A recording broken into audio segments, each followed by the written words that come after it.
오늘은 예수님 이야기 8번째 시간이 됩니다.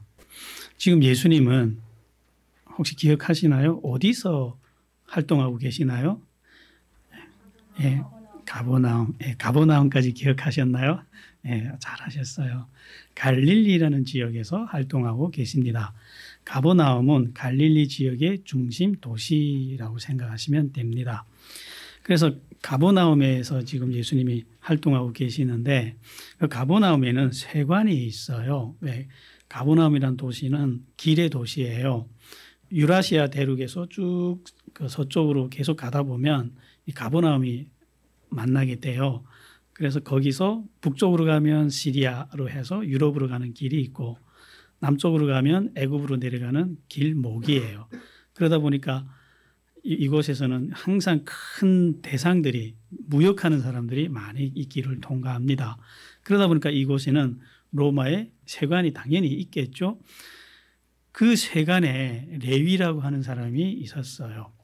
훗날 이분이 그 이름을 마태라고 바꾸고 마태복음을 기록하는 분이 돼요. 이분이 그 세관에 이렇게 앉아 있는데 앞에서부터 사람들이 한 무리 막 걸어오는 게 보이는 거예요.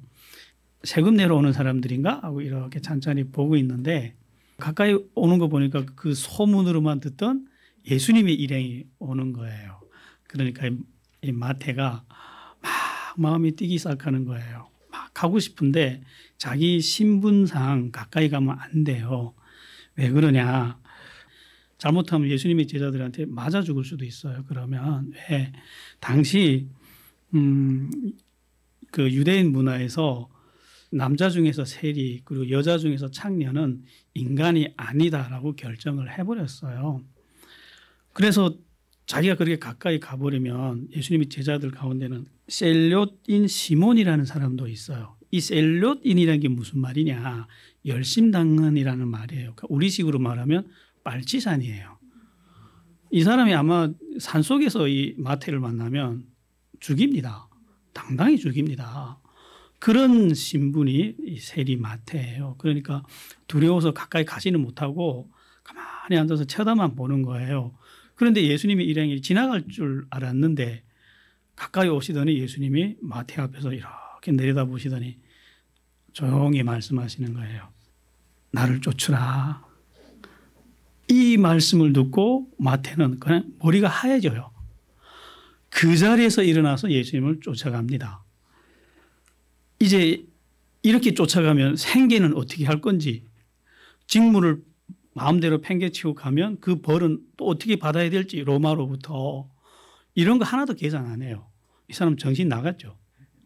그리고 따라가요.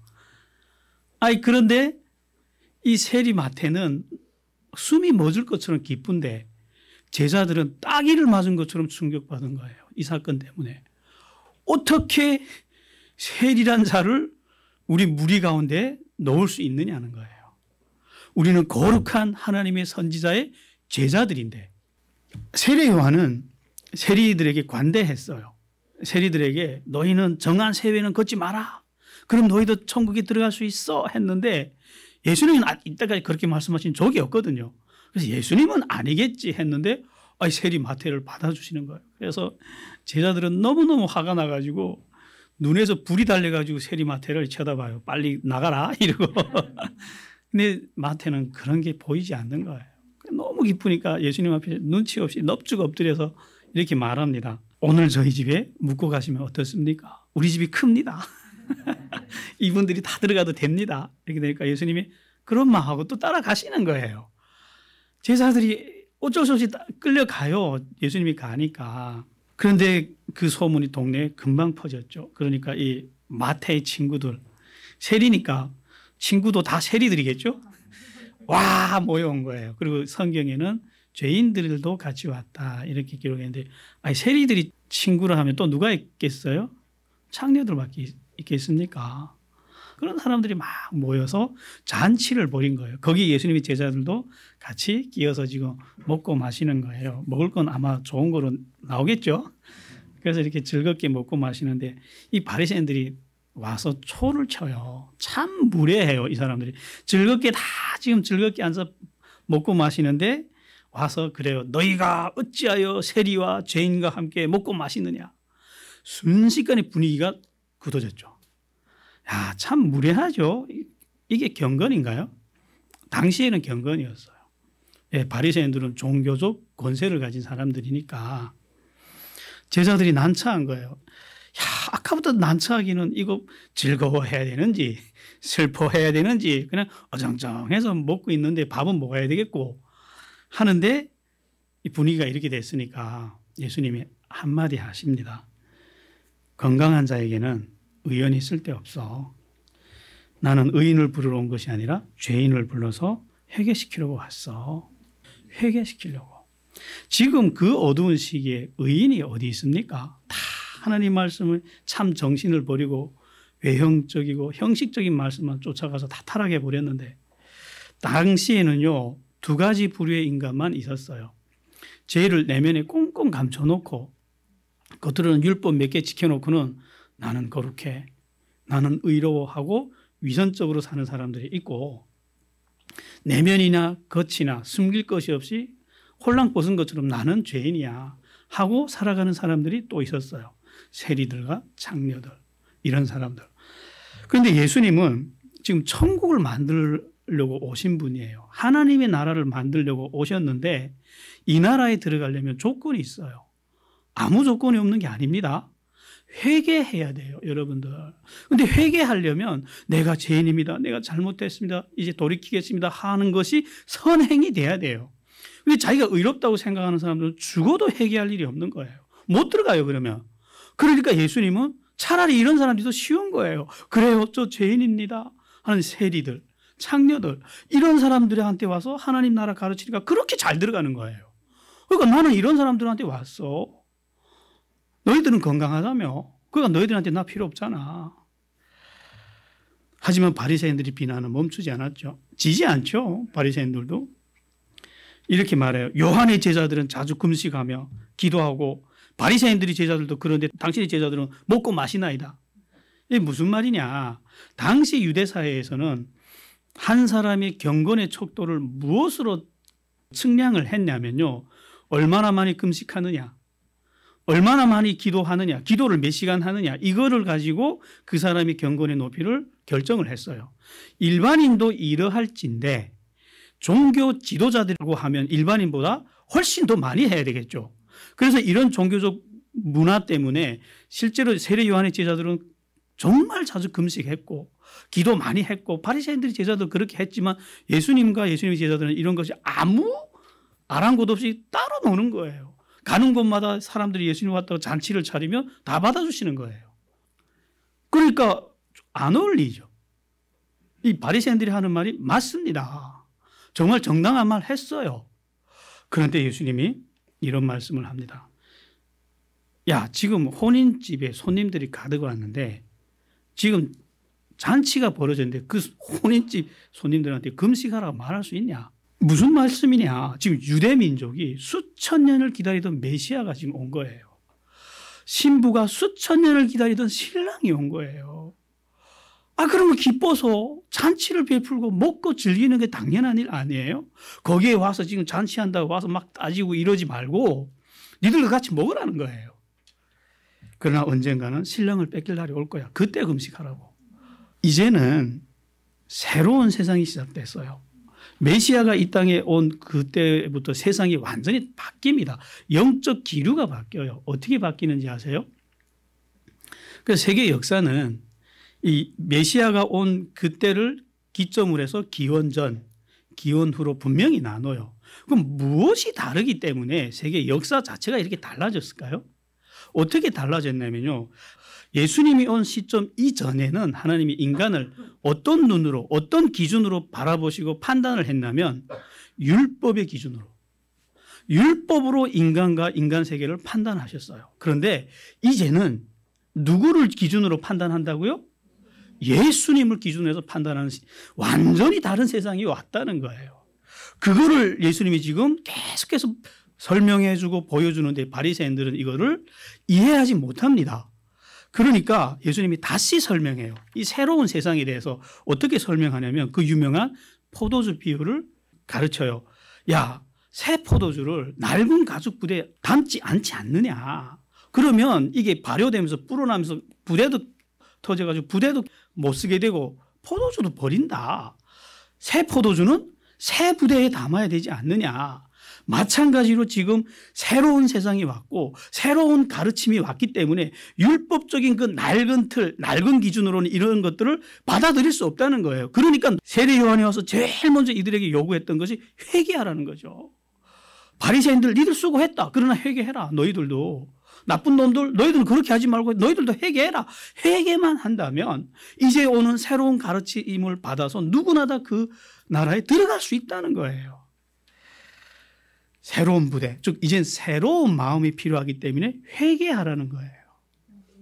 여러분들도 마찬가지예요. 나는 이제 이때까지 윤리도덕적으로 모범적으로 살았어. 그것도 회개하라는 거예요. 그런 걸로 하나님 앞에 인정받을 일이 없다는 거예요. 왠지 아세요? 인간의 의는 다 옷처럼 낡아지고 더러운 옷과 같다고 이사야가 그렇게 말씀하잖아요. 그거 가지고는 하나님 앞에 설 수 없다고. 바리새인들은 이거 알아들을 길이 없죠. 그럼 이거 누구한테 지금 설명하신 거예요? 여러분들한테 지금 들으라고. 2000년 전에 지금 우리한테 하신 말씀인 거예요. 바리새인들은 포기하지 않아요. 야, 이 사람들 정말 집요합니다. 낡은 시대의 경건과 새로운 시대의 경건은 계속해서 충돌해요. 한 번은 예수님이 밀밭 사이로 이렇게 걸어가시는데 제자들이 배가 고팠어요. 그래서 이렇게 밀을 이렇게 흩어가지고 이렇게 털어서 먹었어요. 도둑질이죠.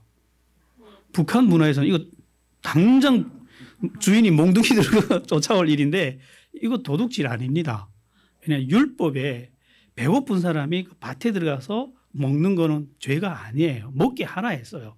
그런데 이걸 바리새인들이 본 거예요. 그래서 먹는 것 자체는 죄가 아닌데 이분들이 이렇게 밀을 먹으려면 이렇게 손으로 삐벼서 껍질을 까서 후 불어서 알만 먹었어요. 그런데 탈곡했다는 거예요. 이게. 그래서 일을 했다는 거예요. 그런데 그날이 무슨 날이냐? 안식일인 거예요. 안식일 날 일했다는 거예요. 그래서 너희는 안식일법을 어긴 중대 범죄자들이라는 거예요. 그러면 안식일법이 어떻게 생겼는지 하나님이 어떻게 주셨는지 우리 알고 넘어가야 됩니다. 출애굽기 20장 10절에 보면 하나님이 안식일법을 이렇게 말씀을 하십니다. 제7일은 너희 하나님 여호와의 안식일인즉 너나 내 아들이나 내 딸이나 내 남종이나 내 여종이나 내 육축이나 내 문 안에 유하는 객이라도 아무 일도 하지 말아라. 핵심은 뭐냐면 일을 하지 말라는 거예요.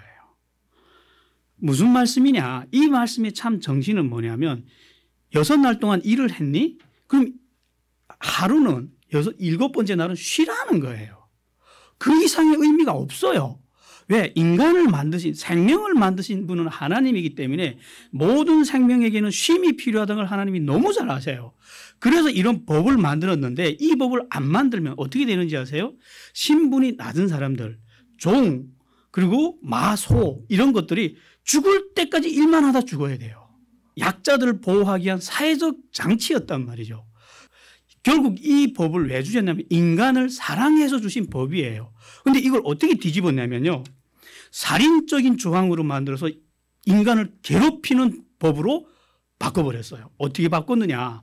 좋다. 일하지 말라고 했지. 그럼 일을 하지 말아야 돼. 일하지 말아야 되죠. 그럼 일이 뭐죠? 정의를 내렸어요. 어떻게 정의를 내렸냐면 일이란 질량 곱하기 거리다. 이렇게 정리를 한 거예요. 야, 저는 이거 보고 탐복을 했어요. 왠지 아세요? 우리 현대 물리학에서도 일을 이렇게 정의하거든요. 지금 몇 년 전이에요, 이거? 2000년 전에 유대인들은 이미 현대 물리학이 정의한 일하고 개념이 동일해요. 야, 진짜 지혜로운 사람들 아니에요? 그러면 안식일에는 아까 무게가 있는 물건을 들고 어느 정도 거리를 이동하면 안 되는 거예요. 그럼 어디서부터 금지할 거냐 해서 무게를 어떻게 규정했냐면 마른 무화과 2개 이상은 들지 말 것. 2개 이상을 초과하는 무게. 그럼 성경책도 들면 안 돼요. 그리고 거리는 900m 이상 걸어가면 안 돼. 이 외에도 안식일 날에 지켜야 되는 조항은 수백 가지예요. 이런 걸로 사람을 꽁꽁 묶어놓고는 이것이 경건이라고. 이걸 지켜야 안식일을 지키는 거라고 인정을 해버린 거예요. 이게 법이에요, 당시. 그런데 지금 예수님의 제자들은 탈곡을 한 거예요, 지금. 죄 맞죠?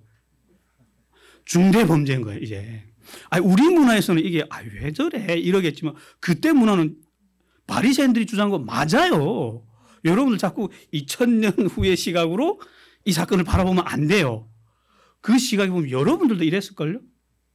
그래서 그 문화의 기준에서 예수님 말씀을 봐야 이게 참 의도가 느껴져요. 그래서 예수님이 설명을 해요. 또 야야, 다윗이 자기와 함께하는 자들하고 배고플 때 무슨 일을 했는지 너희들도 읽어봤잖아. 그들이 하나님이 전에 가서 제사장밖에 먹을 수 없는 그 진설병을 자기도 먹고 자기가 따라서 소년들한테 주지 않았냐. 이게 무슨 말씀이냐면요. 사무엘상 21장에 보면 이런 이야기가 기록이 되어 있어요. 다윗이 사울 왕에게 쫓겨다닐 때 하도 급하다 보니까 이 돈을 못 챙기고 도망간 거예요. 그러다 보니까 며칠 동안 굶으면서 뛰다니다가 성막으로 가요. 그래서 성막에 가서 제사장들 보고 너무 배고파니까 빵 좀 있냐고 했더니 제사장들이 없는 거예요, 빵이. 근데 마침 그 성막 안에, 성전 안에 하나님께 드리는 진설병이 항상 12개씩 드리는 진설병이 있는데 이게 일주일에 한 번씩 교체를 해요. 그래서 드렸다가 꺼내온 진설병이 있어요. 근데 이거 꺼내왔다고 해서 이거 아무나 못 먹어요. 이거는 꼭 제사장들만 먹어야 돼요. 이건 누가 만든 법이냐면 하나님이 만든 법이에요. 이거 인간이 어길 수 있어요? 근데 다윗이 그거 놔줘. 그렇게 경건했던 다윗이 그거 자기 달라는 거예요. 근데 제사장도 그래 먹어 하고 줘요. 심각한 범죄죠. 근데 다윗이 아무 거리낌 없이 자기도 먹고 같이 따라온 친구들한테도 줘서 먹게 해요. 아무도 그걸 보면 뭐라 안 해요. 하나님도 아무런 말씀도 안 하고 역사 이후에 누구도 그걸 정지 안 했어요. 왠지 아세요? 그건 정당한 일이니까. 다윗은 하나님이 법을 만든 그 핵심 정신이 뭔지를 알고 있었던 사람인 거예요. 법을 왜 만들었죠? 하나님을 사랑하고 인간을 사랑하는 그 정신을 가르치기 위해서 만들어준 게 법이란 말이에요. 이렇게 하는 것이 하나님 사랑하는 거야 하고 조항들을 만들어 주셨고 이렇게 하는 것이 인간을 사랑하는 거야 하고 만들어 주신 조항이 율법들이란 말이에요. 그러니까 지금 사람이 배고파 죽겠는데 그 법 때문에 법 지킨다고 사람이 굶어 죽는 게 옳지 않단 말이에요. 그러니까 먹었단 말이에요. 그래서 예수님이 하신 말씀이 그거예요. 들어보니까 바리새인들이 할 말이 있어요? 아니 다윗이 진설병 먹은 것에 비해서 밀 좀 털어먹은 일도 아니잖아요. 이거는. 할 말이 없는 거예요. 그래도 따라다니면서 감시해요. 한 번은 회당에서 또 가르치는데 그 예수님이 설교를 듣는 사람 중에 오른손이 이렇게 말라버린 사람이 있어요. 이렇게 손을 못 써요, 이 사람이. 근데 거기는 누구도 있었나? 바리새인들도 지금 앉아서 다 감시하듯이 지켜보고 있는 거예요. 이 사람들이 지금 계속 예수님의 안식일을 어기니까 한 번만 더 안식일을 어겨라. 그러면 아예 동영상 촬영을 해가지고 그냥 인터넷에 올려가지고 그냥 쫙 깔아서 그냥 개망신을 줄 거다 하고 결심하고 지금 앉아 있는 거예요, 지금. 예수님이 알아요, 그거. 그러니까 일부러 그 손 마른 사람들 이렇게 앞으로 나오라 해가지고 바리새인들 앞에 딱 세워놓고 이렇게 말씀하세요. 물어봐요, 바리새인들한테. 야야, 안식일 날에 선을 행하는 것과 악을 행하는 것, 그리고 생명을 구하는 것과 생명을 멸하는 것, 어느 것이 옳으냐? 자, 여러분의 생각에는 어느 것이 옳아요? 자, 그때 기준을, 여러분 기준 말고 그때 기준이라면, 네, 사람이 죽든지 말든지 아무 일도 하면 안 돼요. 그 안식일 날에는 말하는 것도 몇 마디 이상 하면 안 되니까 말도 안 하고 가만히 앉아 있는 거예요. 할 말도 없고. 아예 말할 태도들이 아니죠. 그러니까 예수님이 그 사람 보고 네 손을 내밀어 봐라. 내밀니까 벌써 다 나왔어. 그러니까 바리새인들이 그냥 분해가 지금 벌벌 떨면서 어떻게 하면 그때부터 바리새인들이 어떻게 하면 저 예수를 죽일까 하고 의논하기 시작했다고 마태복음 12장은 기록하고 있어요. 그때 이렇게 어두웠대요. 이웃을 향해서는 살인적인 법들을 만들어 놓고는 꽁꽁 묶어 놓고는 자기들은 지나가다가 자기 양이 웅덩이에 빠진 거 있으면 얼른 꺼내는 것이 이 사람들이었대요. 이렇게 위선적이고 이렇게 형식적인데 자기들은 의인이라고 착각하고 있어요. 정말 자기에 대해서 정직의 눈으로 조금이라도 정직의 눈으로 바라봤다면 보일 텐데 그것이 안 보이는 거예요. 하나님이 정말 원하시는 건요, 자비였어요. 요란하고 굉장한 예식이 아니라 사람을 사랑하는 마음이었어요. 그거를 원했는데 그 마음을 쏙 빼버리니까 하나님이 주신 모든 율법들은 사람을 죽이는 도구가 칼처럼 무서운 도구들이 돼버린 거예요. 근데 2000년이 지나도 이 믿음은 변하지 않아요.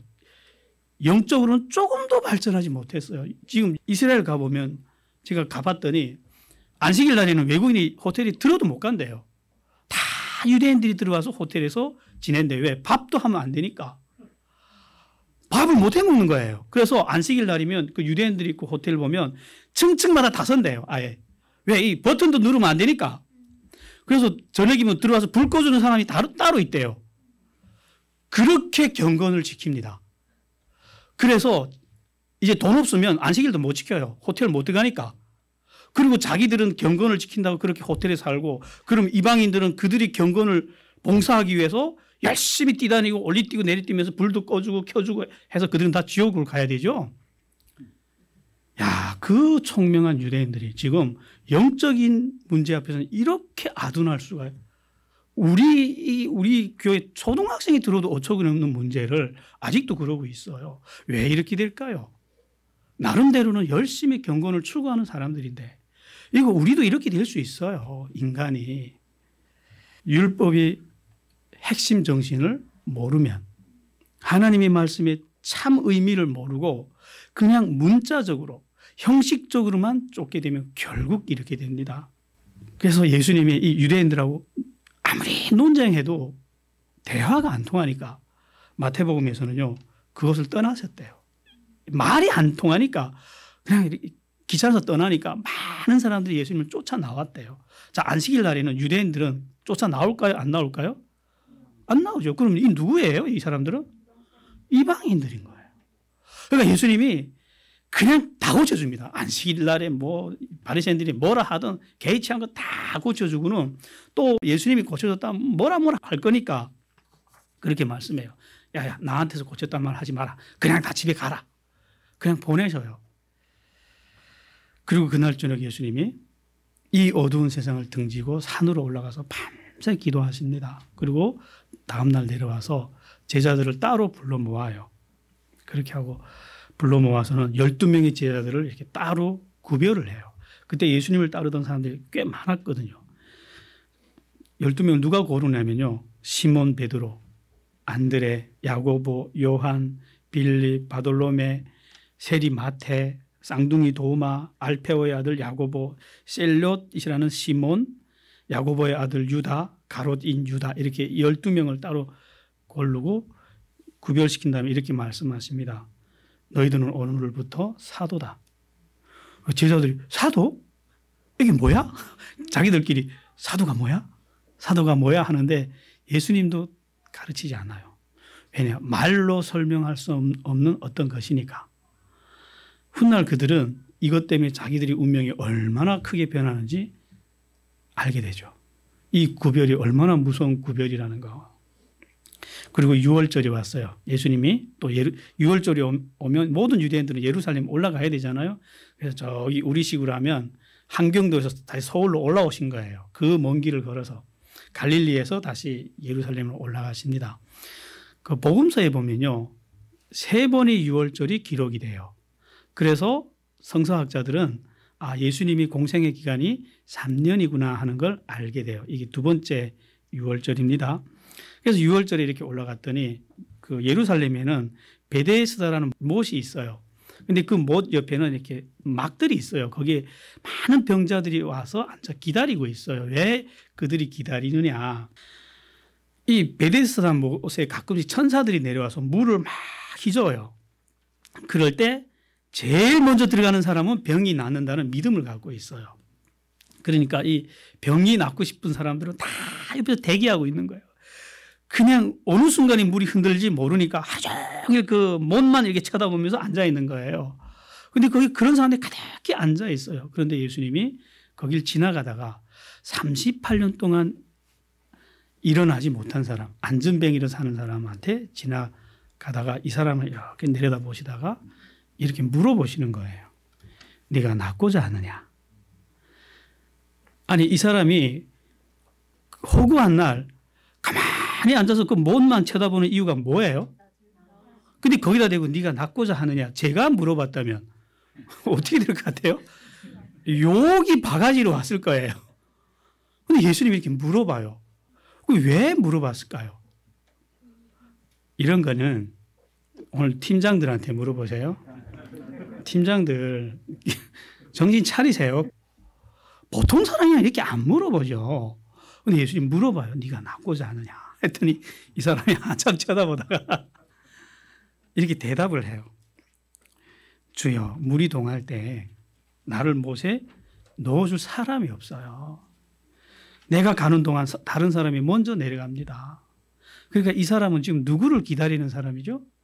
누군가가 자기를 도와줄 사람을 기다리고 있는 거예요. 자기는 도움자가 없이는 저 못에 들어가서 고침을 받을 길이 없다는 걸 분명히 아는 사람이에요. 거기 사람이 많았는데 예수님이 딱 요 사람만 고쳐줘요. 왜 요 사람만 딱 지목해서 고쳐줬는지를 보이죠. 도움자를 찾는 사람. 내 능력을 할 수 있어. 찾아 안 갑니다. 예수님. 네가 해봐. 지나가 버리죠.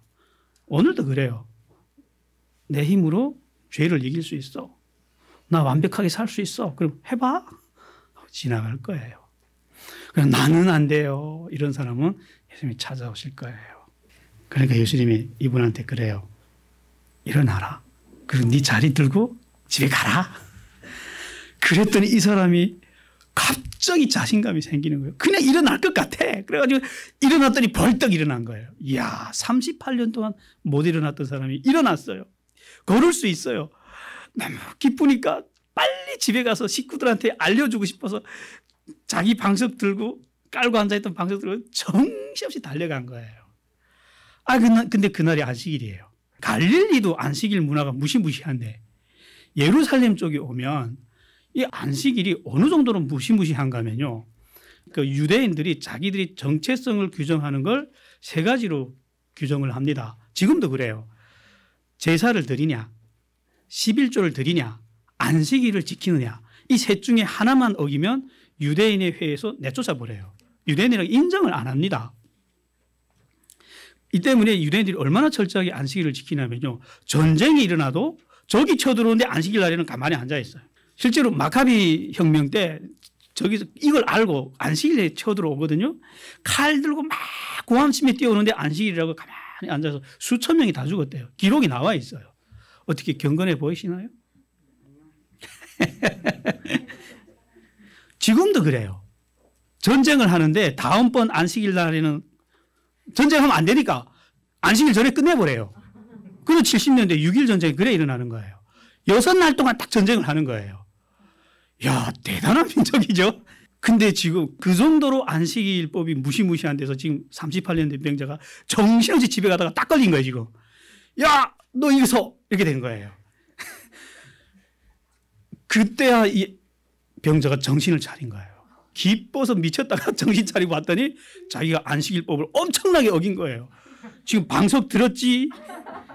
이것만 해도 엄청난 지금 범죄잖아요. 900m가 뭐예요? 한참 뛰내려왔거든요, 이게. 야, 이게 늑대를 피했더니 호랑이를 만난다고 병이 나왔더니 이 쫓겨나게 된 거예요. 이 무시무시한 상황을 만난 거예요. 그래서 야, 이거 이제 어떻게 해야 돼요? 그러니까 이 사람이 너무 다급하니까 아니 나를 낫게 해준 그분이 이거 들고 집에 가라 했어. 그럼 누구냐? 이러니까 몰라요, 이 사람이. 몰라, 이렇게 된 거예요. 자, 이 사람이 믿음이 있어서 나온 거예요? 예수 믿어서 고쳐준 거 아닙니다. 그럼 예수님이 굉장히 의도적으로 그래 예수님이 권세로 그냥 고쳐주신 거예요. 이 사람이 위기를 모면했지만 상황은 이제 종교재판이 회부되면 정말 무시무시한 상황이 옵니다. 그러다 후에 예수님이 성전에서 이 사람 만난 거예요. 예수님이 기쁘니까 이렇게 말씀해줘요. 보라, 내가 나았잖아. 그러니까 앞으로는 더 심한 것이 생기지 않게 다시는 죄를 범하지 마. 무슨 죄를 지어서 이렇게 벌 받은 사람인 거죠. 그러면 그때 이 사람이 예수님이구나 하고 알게 됐어요. 그리고 그 길로 뛰어가서 나를 고쳐준 분은 예수라고. 그래야 지가 사니까. 네, 이게 비열해서 그런 게 아니고 그래야 자기가 살고 자기 가족이 살 거잖아요. 예수님이 나를 들고 걸어가게 했다고 폭탄이 터진 거예요. 예루살렘에서. 유대인들이 공분을 해요. 이것 때문에. 어떻게 안식일에 병자를 치유할 수 있단 말이냐. 어떻게 안식일에 그 사람을 집에 가라 할 수 있단 말이냐. 해서 고로 예수는 나쁜 사람이야. 이것이 유대인들의 경건이었어요. 야, 말이 통할까요? 이 유대인들한테? 예수님이 말이 안 통하니까 이렇게 말씀하십니다. 야, 내 아버지께서 일하기 때문에 나도 일하는 거야. 그랬더니 이번에는 유대인들이 뒤집어져요. 이 사람이 안식일만 보낸 것도 지금 용납이 안 되는데 하나님하고 자기를 동등으로 삼은 거예요. 하도 말이 안 통하니까 예수님이 뭐라 하냐면 야, 인자가 안식일을 만들었어 이놈들아 하고. 그러니까 안식일 만든 게 나야. 뭐 나한테 안식일 따져. 말이 안 통해요. 자, 우리 이 사건을 가만히 봅시다. 여러분들은 그냥 재밌죠. 어떻게 사람이 저럴 수 있냐. 근데 사실 가만히 들여다보면 무시무시한 사건이에요. 자, 봅시다. 38년 동안 병든 자가 뛰어다니며 그걸 붙잡았어요. 지금 누가 이상합니까? 38년 동안 앉아 있다가 일어났으면 이거 엄청난 기적 아닌가요? 우리 같으면 너 어떻게 일어났어? 이 기적부터 보는 게 정상적인 마음 아닌가요? 그리고 이런 사람이 일어났으면 기뻐하는 게 인간의 도리 아닌가요? 근데 이런 건 하나도 안 보이는 거예요. 이 사람들 눈에는. 오로지 들고 뛰었다 이거밖에 안 보이는 거예요. 아니 이게 왜 이렇게 되죠? 뭐가 보이세요? 지금 이 사람 주변에 이 사람을 둘러싸고 있는 인간들이 살아있는 거로 보입니까? 죽어있는 거로 보입니까? 이건 산 사람들이 아니죠. 이 사람들이 나름대로 열심히 경건을 추구했는데 왜 이렇게 되냐는 거예요. 왜 이렇게 되는지 아세요? 우리도 그렇게 됩니다. 하나님의 말씀을 만날 때 우리는 그 말씀의 핵심 정신, 본질을 알아야 돼요. 왜? 그 말씀은 그 시대의 문화에 맞춰서 온 말씀이에요. 문자 그대로 적용하면 2000년 전에 주신 말씀이기 때문에 오늘날 이 인터넷 문화에 적용이 안 됩니다. 그거를 오늘날 시대에 문자적으로 그대로 적용을 시키면 안 맞아요. 우리는 뭘 봐야 된다고요? 그 말씀이 원하는 핵심 정신을 봐야 된다고요. 참 의미, 본질을 봐야 되는데 이런 걸 싹 빼버리고 하나님 앞에서 예배 드리는 것도 마음을 싹 빼버리고 그냥 외형적인 화려하고 요란한 예시만 잔뜩 드리게 하고는 너희들이 경건해서 하고 외형적인 신앙으로 가리켰더니 사람들이 이렇게 돼버린다는 거예요. 이렇게 무시무시한 사람들이 된다는 거예요. 경건을 추구하면 나날이 그 영혼이 하나님 앞에서 성장하고 살아나는 게 아니라 깨끗이 죽어버리는 거예요. 오히려. 이런 걸 보고 뭐라고 하는지 아세요? 형식주의라 그래요. 우상을 섬기는 것보다 더 참혹한 죄악이 형식주의예요. 왜 그런지 아세요? 하나님이 이스라엘 백성들이 우상을 섬길 때는요 800년을 인내해 주셨어요. 800년을 두들기고 또 두들기면서 돌이키라고 외쳤는데 형식주의로 딱 넘어가니까 100년을 안 기다려줍니다. 그냥 떠나버렸어요. 어디서 나오죠? 말라기에서 나오잖아요. 말라기 이후 성경이 기록이 안 돼요. 형식주의로 딱 뒤집어지니까. 그리고 예수님 왔다가 예수님 말씀도 안 들으니까 이스라엘 역사를 끝내버리잖아요. 영원히 그냥 2000년 동안 지도해서 지워버려요. 이 민족을. 그 정도로 하나님이 형식주의를 싫어하신다는 거예요. 이들은 인간의 마음을 잃었어요. 형식주의 신앙 때문에. 놀라운 건요. 그렇게 하나님을 추구해서 하나님을 사랑한다는 사람들이 눈에는 예수님이 행하신 그 기적이 안 보인다는 거예요. 38년 동안 시달리던 아프던 병자가 깨어난 것이 안 보인다는 거예요. 그리고 이 기적을 행하신 예수님도 안 보이고 예수님이 왜 이 기적을 행하시는지도 안 보이고 오로지 율법만 보였다는 거예요. 눈 뜬 사람들이에요? 눈이 감긴 사람들이에요? 소경이죠. 기가 막힌 소경들 아닌가요? 그 똑똑한 유대인들, 그 공부 많이 한 유대인들 봤죠. 2000년 전에 이미 현대 물리학을 정의를 한 사람들이에요. 이런 사람들이 왜 이걸 못 볼까요? 우리는 이거 알아야 돼요. 왜죠? 이게 뭐라 했죠? 아들의 심판이라고. 빛보다 어두움을 더 사랑하는 자에게 내린 하나님의 아들의 심판이라고. 당연히 봐야 될 게 안 보이는 겁니다. 우리도 이렇게 될까요? 그러면? 우리도 이렇게 됩니다. 왜? 외형적인 것만 쫓아가기가 굉장히 쉽고 편하거든요. 신앙은 내면적인 것입니다. 아무리 내가 거창한 예배, 요란한 예배 많이 드렸다 한들 거기에 마음이 빠지고 예수님이 하나님이 주신 말씀의 본질이 빠지면요. 하나님 그 예배 받지 않아요. 오늘은 여기까지 하겠습니다. 기도하겠습니다. 하나님 두렵습니다. 우리도 이렇게 될까 봐. 그래서 하나님이 주신 이 말씀을 우리가 오늘도 배웠습니다. 하나님 늘 하나님의 말씀의 참 정신을 추구하면서 하나님 앞에 서 있게 하여 주십시오. 예수님 이름으로 기도했습니다.